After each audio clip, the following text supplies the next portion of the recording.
Good morning, good afternoon, and good evening, guys. Celtic Warband here, and thanks for tuning into this special announcement video on the channel today. This is my Napoleon Total War Tournament announcement video, and it is to celebrate 2,500 subscribers on the channel. And I don't have 2,500 subscribers yet, but for those of you guys that have followed my previous tournaments, you will know that I like to start them just a little bit early, so though the final battle will be released once the milestone has actually been hit. And at the time of recording this video, I have 2,100 subscribers, and I can't thank you guys enough for your continued support on my channel. I think it was 6 months ago that I did hit 1,000 subscribers, and we've more than doubled it in 6 months, and that is just insane. I never thought that I would get this many subscribers in this short amount of time. So thank you very much. But the tournament has been announced at 2,100 subscribers, and I will start it at about 2,200 subscribers. So that will give you guys a little bit of time to practice, and it will also give me a bit of time to accumulate a solid 16 players that are interested in the tournament. So again, for those of you guys that do follow my tournament announcement videos, you do know that I'm just going to spell out all of the rules in the video, and that way it's very black and white. There's no gray areas, and you guys know exactly what to expect in the tournament ahead. So the first thing we're going to talk about is the tournament style. And for those of you guys that watched my 12-12 tournament 6 months ago or so, we're going to be keeping the exact same 16-player bracket. So it is 16 players in total, and it is going to consist of 4 rounds and best of 3 in each round. So we will have the 16 players in round 1, and we will have 8 players in round 2, 4 players in round 3, and 2 for the final battle. Now, I haven't decided if the final battle is just going to be a best of 3 as well, or if it's just going to be one final land battle. So stay tuned for that. I'm kind of leaning towards the one final land battle. But the only thing I will be doing different with this bracket is, in previous tournaments I've just always done land battles, but this one's gonna have a little bit of a spin. The first battle will be a land battle, the second battle will be a naval battle, and then if there is a forced third battle, it will be back to land. So there will be 2 land and 1 sea battle potentially in every round. So land, sea, and then land. So I thought that having a tournament that showed a land battle and a naval battle would be really colorful, something that maybe nobody's ever done before.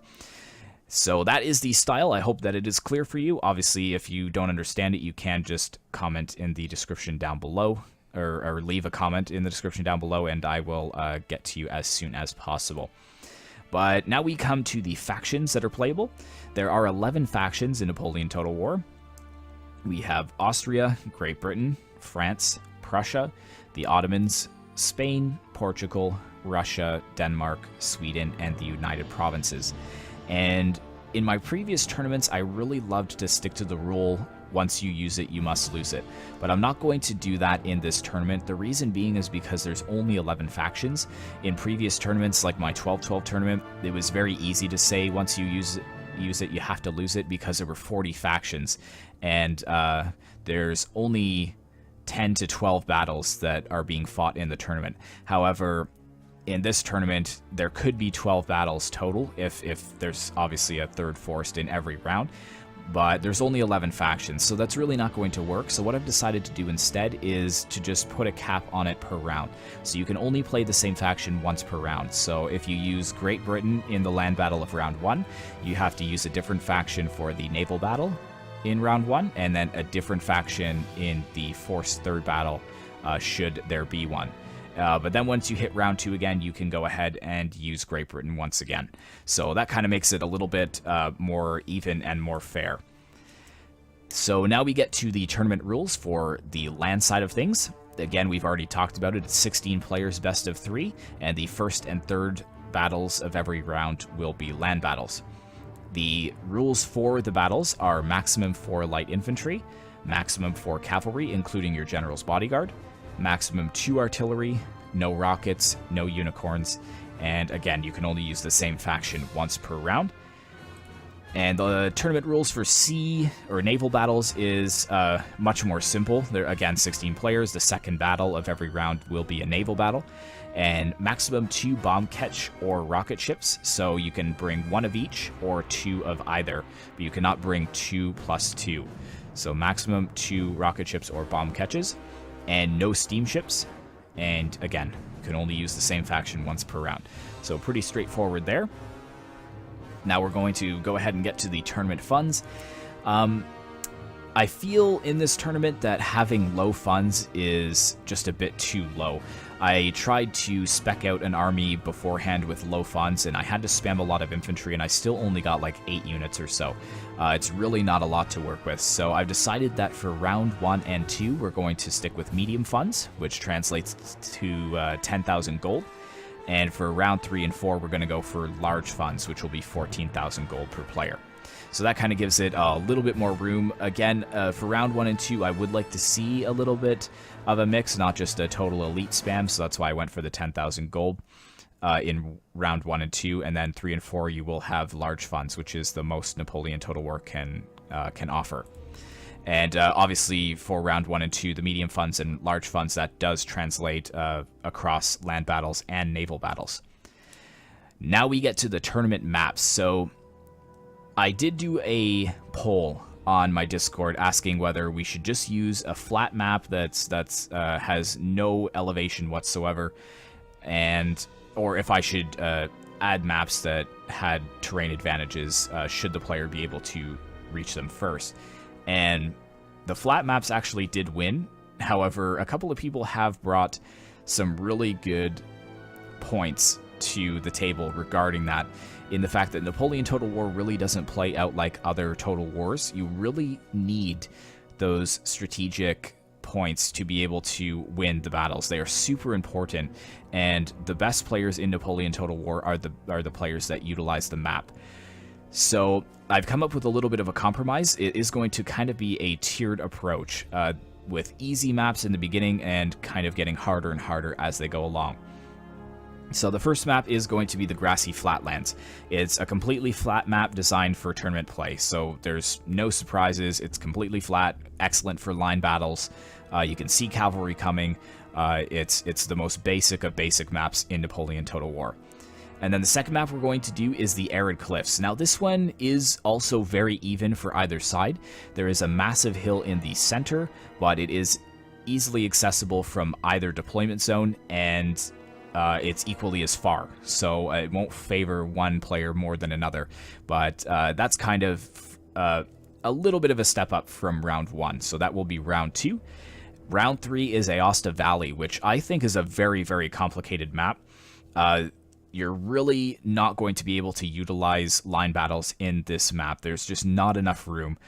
There's strategic elevation everywhere, and there is a little town in the center, which if you are aggressive enough, you can get units into there and kind of prohibit your enemy from moving without being shot at. Like I said, there's really not a lot of room in this. So this is where the real pros of Napoleon will be showing their stars. And this is a map that I would 100% lose on.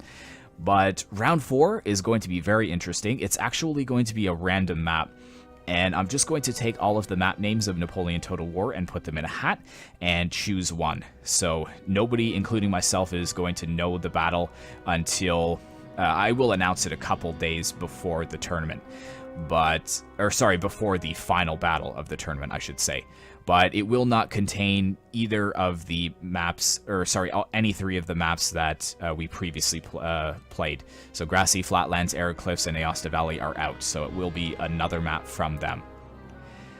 Now, as far as the tournament settings, or the map settings, the weather will always be dry, battle limit will be set to 40 minutes, and the time of day will be afternoon. And those all translate over to the naval battles as well. The only difference for naval battles is there are 3 maps to choose from, but they are all the same. It's just a body of water. There's no strategic points on the maps. So you can choose any one, doesn't matter. Just make sure to keep the weather dry, battle limit 40 minutes, and the time of day as afternoon. And the wind direction I would like to be set at moderate gale westerly wind. So I believe the deployment zones are north and south, so the moderate westerly can be utilized by both players, depending on how they move into the wind. So that is all of the tournament maps, and we just have some final notes and considerations for you guys, some extra feedback in case you guys are wondering how to send me battle replays and where to leave the replays. So how to send battle replays, I will leave a link in the description down below of a video I made quite some time back on how to send me or any other YouTuber battle replays. It'll at least show you which folder to find them in, because it is in a hidden app data folder that you have to actually check so you can find it. And another thing I'll leave in the description is the link to my Discord. Discord is going to be pretty important in this tournament. It was so easy in my Medieval Kingdoms 12-12 tournament to have all of the tournament contestants in my Discord.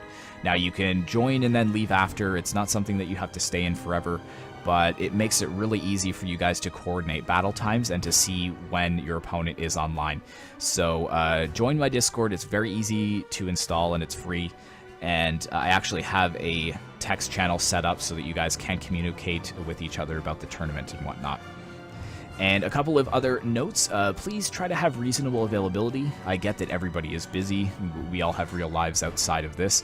But, you know, if you're going to be gone for weeks on end and then online for a day and then gone for weeks on end, the tournament probably won't be for you, because we can't wait that long to get the battles going and the rounds to progress. And another little note as well, please ensure that your PC is capable of running Three Kingdoms Total War.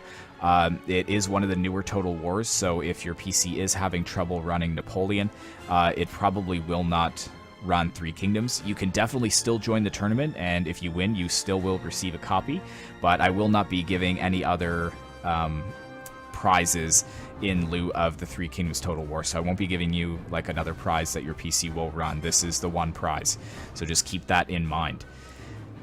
So yeah, I think that's pretty much everything I need to cover. There is only 8 spots left, so be sure to leave a comment down below saying you want into the tournament, and the faster you do get into the Discord, the more likely it is that you will have a spot in the tournament. But again, guys, thank you so much for your continued support. I really, really appreciate it. Be sure to leave a like on this video and comment down below if you would like to see more content like this in the future. And as always, I will see you in the next one.